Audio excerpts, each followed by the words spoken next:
양귀자 장편소설 모순 제1장 생의 외침. 우리들은 남이 행복하지 않은 것은 당연하게 생각하고 자기 자신이 행복하지 않은 것에 대해서는 언제나 납득할 수 없어 한다.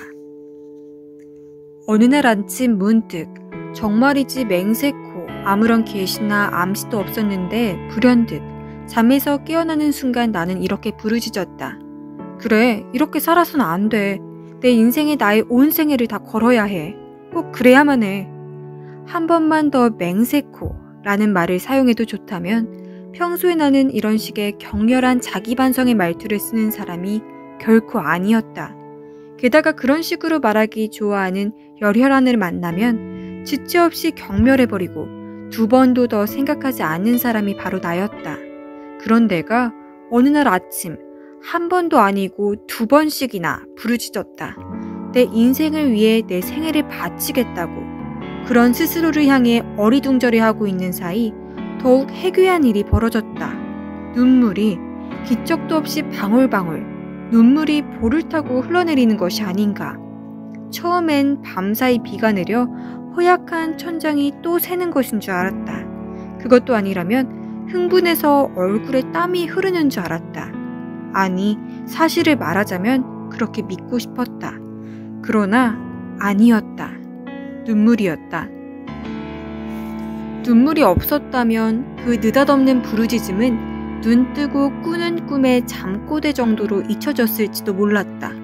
눈물이 없었다면 나는 내 입술을 비집고 새어나온 격렬한 그 구호에 대해 아무런 책임감도 느끼지 않았을 것이다. 그럴 수도 있는 것이다. 저 혼자 흘러나온 혼잣말 따위 나는 얼마든지 무시할 수 있었다. 그러나 여기 엄연한 증거가 있는 것이었다. 속눈썹에 이슬처럼 달려있는 마지막 눈물 한 방울, 젖어있는 휴지 조각, 맵싸한 기운이 아직 남아있는 먹먹한 가슴. 이런 증거들이 나를 채근하고 있었다. 어서 밝혀내라고, 어서 명명백백하게 스스로를 설명해 보라고. 내가 가진 좋은 점 가운데 하나는 무언가 요구가 있을 때 가능하면 그 요구를 충족시켜주기 위해 노력한다는 것이었다. 나는 내가 할 수 있는 일이면 무엇이든 다 하고자 했다. 중학교 때 한 번, 고등학교 때 두 번 가출을 해서 어머니의 애간장을 녹인 것도 다 그런 성격 때문이었다. 중학교 때는 동생이 내게 새 운동화를 사달라고 요구했기 때문에 집을 나와 인천의 모자 공장에서 2달간 돈을 벌기도 했었다. 처음에는 여름방학 한 달로 동생의 운동화를 해결할 작정이었는데 하다 보니 욕심이 생겼다. 그래서 2달 만에 나는 동생과 내 운동화 그리고 어머니의 가죽 구두까지 사들고 금이 환영을 하였다. 물론 온 가족의 신발을 마련해 돌아온 어린 딸에게 모진 매질과 욕설을 아끼지 않던 어머니로부터 오랫동안 수모를 당하긴 했지만, 그러나 어머니는 특별한 외출이 있을 때 내가 사다 준 새 구두를 착용하는 것으로 내가 받은 수모를 완벽하게 보상해 주었다. 고등학교 때의 가출은 2번 다 친구들의 요청에 의해서였다. 가장 친했던 친구가 먼저 집을 나갔고 이어서 또 한 친구가 가출을 했다. 혼자 남은 나는 심심했고 친구들 역시 심심하면 내게 전화를 해서 놀러오기를 청했다. 친구의 무료함을 달래주기 위해 첫 번째는 일주일, 두 번째는 좀 길게 한 달, 나는 그렇게 긴 외출을 하였을 뿐이었다. 결코 영원히 돌아오지 않겠다는 다짐 따위는 해본 적이 없었다. 집이 다소 지겹긴 했어도 인생만큼 지겨운 것은 아니었다. 그 3번의 가출 동기가 그토록이나 변변찮았던 것에 비하면 결과는 한없이 의미심장했다. 나의 행동은 그것이 무엇이든 간에 일단은 가출 소녀라는 렌즈를 통과해서 사람들에게 이해되었다. 나중에는 그 일 자체가 바로 나라는 인간의 본질이 되어버릴 정도였다. 나는 사람들이 뒤에서 수근거리는 소리를 수없이 들었다. 3번씩이나 집을 나간 맹랑한 년. 그래서 나는 20살이 넘은 이후 지금까지 한 번도 내 입으로 그 사건을 설명한 적이 없었다. 나는 본능적으로 자신을 보호해야 한다는 사실을 깨달았다. 삶에서 발생하는 에피소드들에 대해서 사람들은 씹을 줄만 알았지. 즐기는 법은 전혀 배우지 못한 것이었다. 에피소드란 맹랑한 것이 아니라 명랑한 것임에도. 어쨌든 나는 꽃피는 3월의 어느 아침 느닷없이 나를 설명해보라는 스스로의 요구에 사로잡혔다. 못할 것도 없는 일이다. 나는 우선 아주 기초적인 자료부터 나열해보기로 한다. 굳이 비공개로 남겨두어야 할 이유가 손톱만큼도 없는 나의 평범한 신상 명세서는 이렇다. 이름, 안진진. 그렇다. 나는 진진이다. 처음에 부모가 합의하기는 진이라는 외자의 이름이었는데 동사무소에 출생신고를 하러 가는 도중에 아버지의 마음이 변했다. 아버지는 그런 사람이었다. 오랜 시간을 들여 결정한 일도 5분 뒤에 새로운 진지함에 사로잡혀 뒤집을 수 있는 아버지. 그래서 아버지는 즉흥적으로 내 이름을 바꾸기로 했다. 그리고 직원에게 이렇게 말했다. 참 진짜 같은 것은 한 번 쓰면 너무 무거우니 2번으로 합시다. 또 딸을 낳으면 선선이, 미미 이렇게 이름을 지을 계획이니까. 그러나 그 뒤 더 이상의 딸은 없었다. 하지만 아버지도 진진이란 이름 앞에 안이 붙는다는 사실까지는 유념하지 못했을 것이다. 약간 지나치게 해석한다면 어떤 식으로 해도 나라는 인간은 평생 자신의 이름을 부정하며 살아가야 할 운명인 것이었다. 나이는 25해와 7달, 가족은 어머니와 남동생 각각 1명씩, 추가로 떠돌아다니며 가끔씩 집에 들어오는, 지금은 그나마도 돌아오고 있지 않는 아버지를 넣을 수도 있다. 학력은 대학 휴학 중이고 휴학의 이유는 너무나 간단명료하다. 막대한 등록금을 마련하는데 시간이 필요했기 때문이었다. 물론 철없이 어머니를 졸라대거나 코피를 쏟아가며 아르바이트를 한다면 이토록 잦은 휴학을 할 필요는 없었으리라. 그러나 그럴 필요가 어디 있는가? 나는 아무런 할 일도 없었고 20대는 아직도 5년이나 남아있었다. 휴학 후 돈을 벌기 위해서 거친 직업을 다 열거하려면 적지 않은 시간이 소모될 것이다. 불과 2달 전만 해도 직업을 밝혀야 할 이런 기회가 있었다면 나는 조금 망설이다가 서비스업이라고 대답했어야 했다. 게으른 주인이 운영하는 커피 전문점에서 카운터를 보고 있었으므로. 그러다가 종종 이 나이에 어린애들에게 찻잔을 날라야 하는 일도 많았으므로 서비스업이라는 대답은 아주 적절한 것일 수도 있었다. 그러나 지금은 다행히도 사무원이라고 답할 수 있게 되었다. 이 직업이 얼마나 내게 대견했는지는 한 학기 등록금이 모여졌음에도 불구하고 이번 3월에 복학 신청을 하지 않은 것으로 미루어서도 충분히 짐작할 수 있는 일이었다.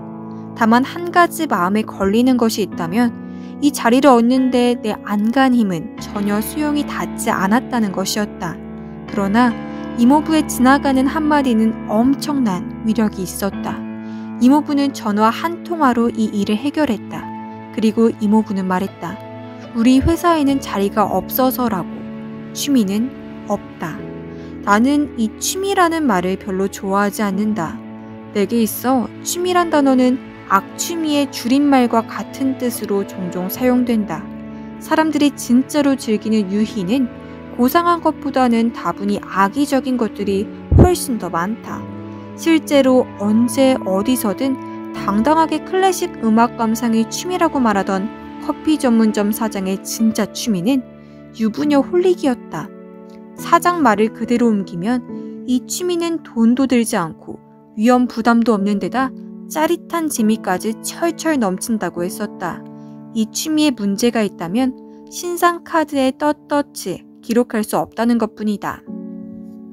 공개적으로 밝힐 수 있는 현재의 내 총 재산은 42만 8천 원이다. 나의 재산 규모가 진실로 얼마인지 어머니나 남동생 귀에 들어가지 않는다는 보장만 해준다면 거기에 10배를 곱한 액수라고 조용히 귀띔해 줄 수도 있다.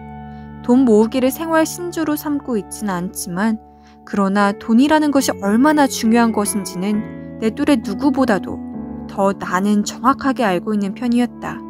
사람들이 때때로 어떤 거래나 협상의 자리에서 아주 진지한 얼굴로 중요한 것은 돈이 아니야 라고 말하는 것을 나는 절대 믿지 않는다. 그런 말은 기교일 뿐이다. 중요한 것은 결국 돈이라는 사실을 세상 사람들은 모두 알고 있다. 그 외에 몇 가지 신상 명세를 추가할 수도 있겠다. 가령 크지도 작지도 않은 키라든지 혐오스럽지도 경이스럽지도 않은 외모를 지녔다든지 이것저것 잡동사니로 읽은 책이 꽤 되는 편이어서 그럭저럭 머릿속은 채우고 있는 편이라든가 하는 것들. 그리고 뒤에 더 이상 이을 말이 없다는 것은 슬픈 일이다. 내 인생의 볼륨이 이토록이나 빈약하다는 사실에 대해 나는 어쩔 수 없이 절망한다. 솔직히 말해서 내가 요즘 들어 가장 많이 우울해하는 것은 내 인생에 양감이 없다는 것이다. 내 삶의 부피는 너무 얇다. 겨자씨 하나에 심을 만한 깊이도 없다. 이렇게 살아도 되는 것일까? 빈약한 인생에 대해서 고민하기 시작한 것은 내가 25, 결혼 정년기라는 사실과 전혀 무관하지 않을 것이다. 내 나이 또래의 모든 여자들이 대부분 그렇듯이 지금 내게도 머지않은 시간에 청혼을 할지도 모를 2명의 남자가 있다. 참 이상한 일이지만 20대에는 가만히만 있어도 사랑이라는 이름으로 얽어맬 수 있는 기회들이 심심찮게 찾아온다. 나처럼 전혀 내세울 것이 없는 여자에게도 결혼의 기회는 얼마든지 있다. 20대의 젊음이라는 것은 어떠한 조건과도 싸워 이길 수 있는 천하무적의 무기이니까. 벌써 결혼을 한 여학교 동창들이 바로 그 천하무적의 무기를 어떻게 사용하고 있는지를 익히 보여주는 증거일 수 있다. 누구라고 말하지는 않겠지만 K. 그녀는 뚱보인데다 수다스럽고 거기다 덧붙여 몹시 해독하기 어려운 얼굴을 가지고 있었다. 그런 K가 작년에 슈퍼마켓의 젊은 사장과 결혼을 했다. 남자는 겉으로 보기엔 몹시 훌륭했다. 절대 K를 선택할 이유가 내게는 없어 보였다. 그러나 K가 우유를 사러 슈퍼에 들락거린 것이 만남의 시작이었다고 했다. 우유가 그런 놀라운 일을 해치웠다. 우유가. M은 병약한 체질로 학교 다닐 때도 걸핏하면 장기 결석을 하던 친구였다. 더 이상 자리에 눕지 않고 사람 구실만 하며 살 수 있어도 원이 없겠다며 눈물 짓던 M의 어머니가 생각난다. 그런 M이 미남 의사와 결혼한 지 벌써 2년째다. 병원 복도에서 빈혈로 쓰러진 M을 마침 그 미남 의사가 발견하고 병실로 옮겨준 것이 사랑의 시작이었다고 했다. 이번에는 빈혈이 그런 놀라운 일을 해치운 것이었다. 빈혈이. 아무리 빛나는 20대라고 해도 극적인 연애담을 누구나 다 소유하는 것은 아니다. 특히 나처럼 매사에 무덤덤하고 세상사에 대해서 시큰둥한 인간한테는 설령 그런 극적인 순간이 찾아온다 해도 발길로 걷어차 버릴 가능성이 많다. 아마 이런 뒷말쯤은 궁시렁거릴지도 모르겠다. 뭐 이런 일이 다 있담. 유치하게 시리. 그랬으므로 지금 내게 나타난 2명의 남자와도 나는 당연히 몹시 무덤덤하게 만났다. 유치해질 순간은 얼마든지 많았지만 그럴 때마다 번번이 내가 그것을 용납치 않았다. 감상적이고 유치하게 살지 않겠다는 자세는 약간 과장되게 말한다면 내가 지닌 굳건한 세계관이었다. 내게 친구가 거의 없는 것도 사실은 다 그 때문이었다. 나는 감상과 유치함에 대해 언제나 과감하게 적대적이었으니까. 추리해보면 아마도 내 경우에 있어서는 나의 이런 태도 자체가 K의 우유 혹은 M의 빈혈과 같은 효과를 내었을 수도 있다. 나는 그렇게 믿고 있다. 20대의 젊음에게는 온갖 것이 다 사랑의 묘약일 수 있다. 20대란 나이는 무언가에게 사로잡히기 위해서 존재하는 시간대다. 그것이 사랑이든 일이든 하나씩은 필히 사로잡힐 수 있어야 인생의 부피가 급격히 늘어나는 것이다. 문제는 여기에 있다. 이제 조금씩 가닥이 잡힌다. 되돌아보면 어제도 우울했고 그제도 우울했었다. 아침에 일어나서 눈물까지 흘리며 절박하게 부르짖을 만큼 우울했었다고 단정할 수는 없지만 그래도 확실히 예전의 나와는 달랐다. 나는 걸으면서도 생각했고 일을 하면서도 생각했고 자면서도 생각했었다. 사랑에 빠져 행복한 사람을 보면서 생각했고 등산에 빠져 주말마다 산에 가는 행복으로 나날을 보내는 옆자리 직원을 보면서도 생각했고 죽을 때까지 공부만 할 수 있다면 정말 행복하겠다고 되뇌며 미국으로 유학을 떠난 대학 동기를 보면서도 생각했다. 그런데 나는 25해를 살도록 삶에 대해 방관하고 냉소하기를 일삼던 나는 무엇인가? 25해를 살아오면서 단 한 번도 무엇에 빠져 행복을 느껴본 경험이 없는 나. 삶이란 것을 놓고 진지하게 대차대조표를 작성해 본 적도 없이 무작정 손가락 사이로 인생을 흘려보내고 있는 나. 궁핍한 생활의 아주 작은 개선만을 위해 거리에서 분주히 푼돈을 버는 것으로 빛나는 젊음을 다 보내고 있는 나. 더욱 나쁜 것은 아직 사랑에 빠지지도 않았으면서 두 사람 중 하나를 선택해서 결혼을 해버릴 수도 있다고 중얼거리는 나였다. 그렇게까지 해서 급히 결혼을 해야 할 이유가 내게는 전혀 없다. 하지만 결혼 말고 내 삶의 부피를 늘려줄 만한 어떤 일이 내 앞에 있는 것도 아니다. 빈약한 인생을 걱정한다면 지금의 나로서는 결혼에 빠져보는 것도 하나의 방법일 수 있다. 어리석은 판단에 사로잡히지 않는다는 보장만 있다면, 많은 시간 충분한 검토를 거치겠다는 각오만 열렬하다면 말이다. 그랬다. 나는 흘러간 유행가의 제목처럼 참 바보처럼 살았던 것이었다. 그런 깨달음이 언제부터인가 아주 조금씩, 마치 실금이 간 항아리에서 물이 새듯 그렇게 조금씩 내 마음을 적시기 시작했을 것이었다.